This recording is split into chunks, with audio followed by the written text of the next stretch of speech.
So ocean public data. So speaker mentioned how those data are integrated and used in real life. Thank you for sharing that insight with us. And let me invite the second speaker, who is Claire Jolie, Directorate STI at the OECD. The speaker is going to talk about international coordination of marine data. So there's a time difference between Korea and the speaker's residence country, so we are going to just listen to the video clip. 안녕하십니까. 저는 I am sorry I cannot be with you in beautiful Korea. I hope I'll have a chance to come back very soon. But I would like to thank very much the organizers for inviting me and for allowing me to present some of the recent work of the OECD on the valuation of marine data for improved ocean observing. I will share with you some lessons learned from surveys that we've conducted over the years, and I'm very excited to let you know that we will actually launch a survey with our colleagues from KMI on the Korean marine data ecosystem. So without further ado, let me go through the different slides. I am in charge of a special team in the OECD that deals with the ocean economy. We are managing the OECD Ocean Economy Monitor, and our work covers different fields. We are conducting ocean economy measurement with original cross-country and cross-industry statistics. We are now actually gathering data for more than 140 coastal countries for more than 20 industries over a 25-year time series. We also are doing much on ocean data and science for more sustainable ocean economies, with a number of activities concerning the economics of ocean observations, also ocean and seabed exploration, economic models, and we are also mapping ocean science and innovation policy initiatives.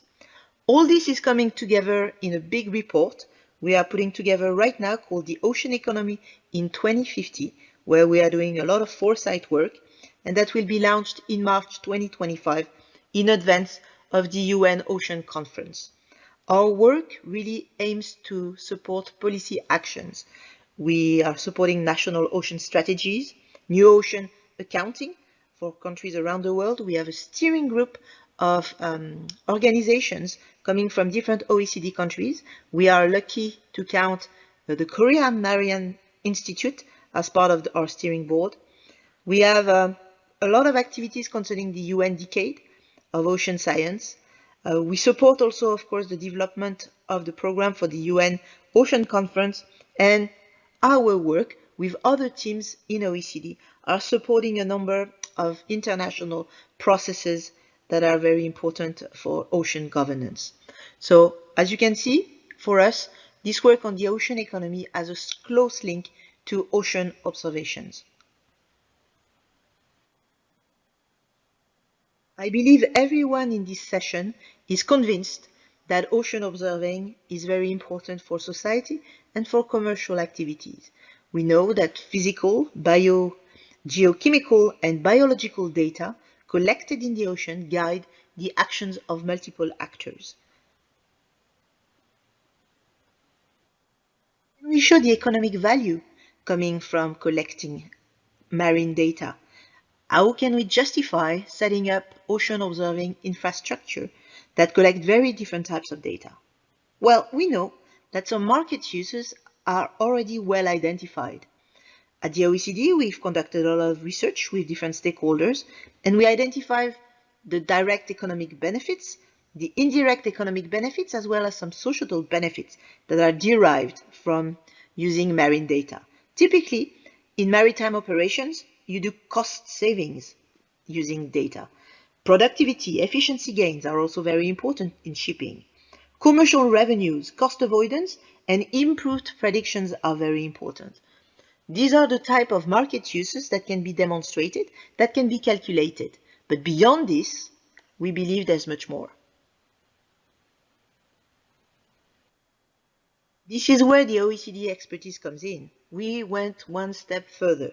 we are exploring the value chains of public marine data. Because beyond market uses, understanding the socio-economic value of public marine data reuses is still very challenging, because a lot of the traditional users are scientists in different areas, but we still have little information on the new users from ocean observing data. Most marine data repositories that are funded by governments, by public administrations, adhere to open data principles. And this is very important, but at the end of the day, that removes all barrier to data access, including any steps to collect information on the users. And this is, a problem. How can you actually demonstrate that many actors need to have sustained ocean observations when you cannot actually really come back to the users and ask them? So we are aiming with the OECD to close this knowledge gap, working directly with different marine data providers in terms of surveying the users of public marine data repositories, using a very new types of approach, the value chain approach. We identified a number of marine data variables. We characterized different user communities, and then we explored pathways through which marine data are used and transformed into actionable information. All this lays the foundation for measuring the societal value with, I would say, monetary terms. We have already had case studies with the UK and Belgium in Flanders, Portugal, and now we are launching into a new major case study with our colleagues from Korea. In parallel, we are leading work with GOOS, the Global Ocean Observing System, at UNESCO IOC, that's the Intergovernmental Oceanographic Commission, and academia on actually economic valuation techniques. So you see, this work on value chains as well as the work on economic valuation is ongoing, and I think will be very important to make the case for ocean observing. In order to illustrate the complexity of value chains, but also the wealth of data and the wealth of different uses, here you have a quite complex graph. On the left-hand side, you have the sectors. We have commercial industry, environmental agencies, government policy. These are different domains that are actually then applying the data in different fields of uses. That may mean climate science, coastal protection, conservation, marine science, navigation, offshore wind. And all these type of data, and the different colors show different types of variables, are actually then used in concrete actions, from analyzing policies, risks, conducting research and development, managing marine resources. We see that a collection of different types of data, including biological data, actually leads to many different types of actions. Here we have a zoom on a specific case study that we had with the UK, where we looked in particular at the offshore wind industry, which is growing quite a bit in Europe, obviously. What we found is that the actors involved in offshore wind were collecting a lot of data, not only on the sea state, not only on the seabed, but also on biological parameters that they needed to conduct impact assessments. What we found is that putting all this type of data together, they were able then to take some actions such as analyzing risk, inform marine planning decisions, and inform operations. But beyond this, what we found is that recent regulations by the UK government to boost the uses of marine data to feed into compliances documents, reports, actually really created a virtuous circle where a number of actors, particularly from industry, really needed to have constant data, constant monitoring to actually be able to respond to their regulatory obligations. This is a very interesting case here for long-term sustained ocean observing. What does it mean for ocean governance and for policy decisions as well as commercial actions? Well, we need to have improved ocean observing to respond to policy and regulatory demands, particularly on what we call these days the Sustainable Ocean Plans, the SOP, typically having marine spatial planning in place, and improve actually ocean governance from local to global levels. In the current crisis, where we have climate change, biodiversity loss, and a deterioration of ocean health, we do need more data to put together sustainable ocean practices. But this is possible if we do step changes in ocean monitoring capabilities in different parts of the world over the next 5 years. We do believe it's possible if we can make the case.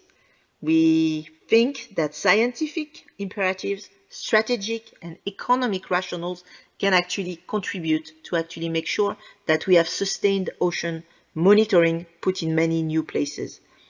We need also that governments check that open data platforms that they fund very often are actually accessible and interoperable.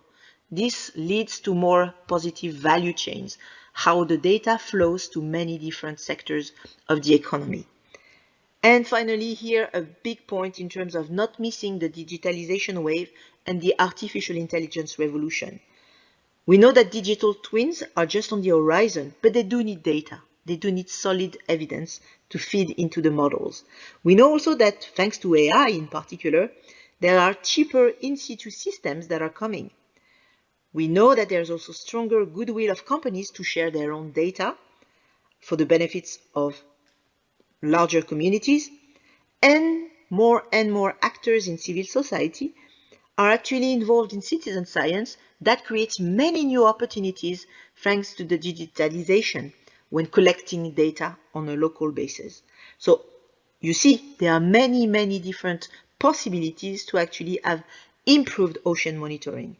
Final point here that I want to mention is the possibility to put together incentives to involve more commercial actors that are already involved as maritime actors and who could actually be, I would say, more involved even in ocean observing to actually benefit not only science, but society at large.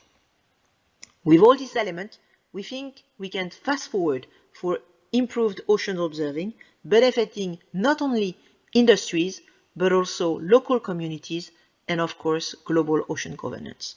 So I'll stop here and please do not hesitate to get in touch if you have any questions. I wish you a very nice conference and a very nice panel to come in this session. Thanks again very much for the invitation.